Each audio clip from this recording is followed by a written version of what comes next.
Kətdə bu evlər hamısı boşdur da, qatvalım.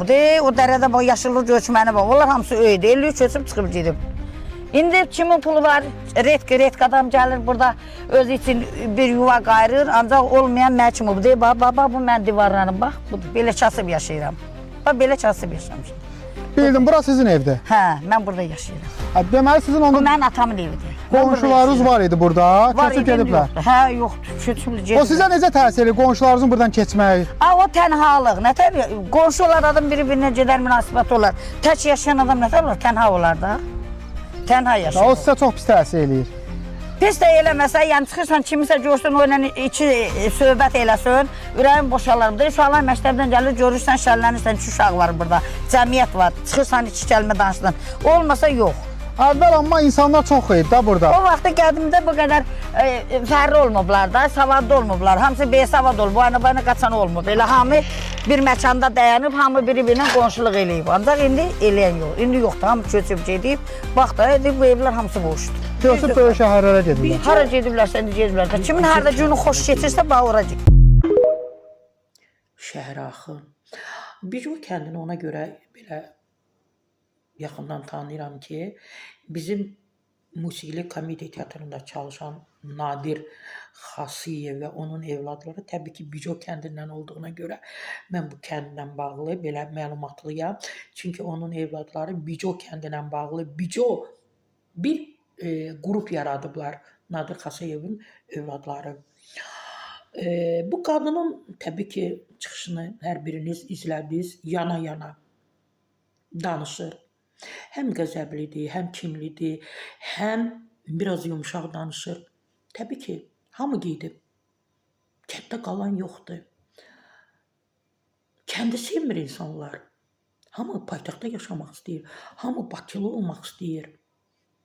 Torpaqlar, uçsuz bucaqsız torpaqları var onların, həyət yanı torpaq. Dövlətin verdiyi torpaqlar var. Onlar o torpaqdan istifadə etmək istəmir. Hamı Bakılı olmaq istəyir. Bakıda qoz əki, belə külək əsib qoz tökülür. Mütləq, siz özünüz də bilirsiniz ki, zavod yoxdur, fabrik yoxdur, yəni var. Amma illər öncə çalışdıqları kimi orada bəlkə 10 min, 20 min zavodlar, fabriklər vardı ki, orada işçi qüvvəsi kimi onları cəlb etmişlər, çalışıblar.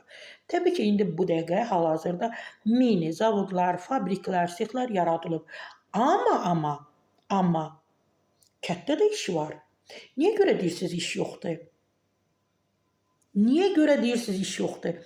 Nə qədər kəndlərdə parniklar deyilir də, salıblar, parniklar var, gilas bağları, alça bağları, qoz, fındıq, gilas. Mən özüm şimal bölgəsindənəm. Mən orada bir belə həyatda hansı işi görmək istəyəndə özümə bir köməkçi axtarıram. Heç kim evdə olmur, ən çox kişilər. Hamısı 6-7 ay orada bağlarda çalışırlar. Günlərinə 50 manat, 47 manat, 32 manat. Ən az qazandıqları 30 manatdır. İnarsın, mən rayonda olanda hansısa bir işi görmək istəyirəm. Bir nəfəri belə tapmıram ki, mənə gəlsin, kömək eləsin. Təbii ki, pulumla. Hamısı işləyir. Necə kəndi qoymaq, gəlmək olar? Necə ata-baba yurdunu orada qapısını bağlayırsan, bahanə edirsən ki, burada yaşaya bilmirəm, pul yoxdur, çörək yoxdur, iş yoxdur. Xeyr, hər biriniz Bakılı olmaq istəyirsiniz. Bakıda kifayət qədər Bakılı var.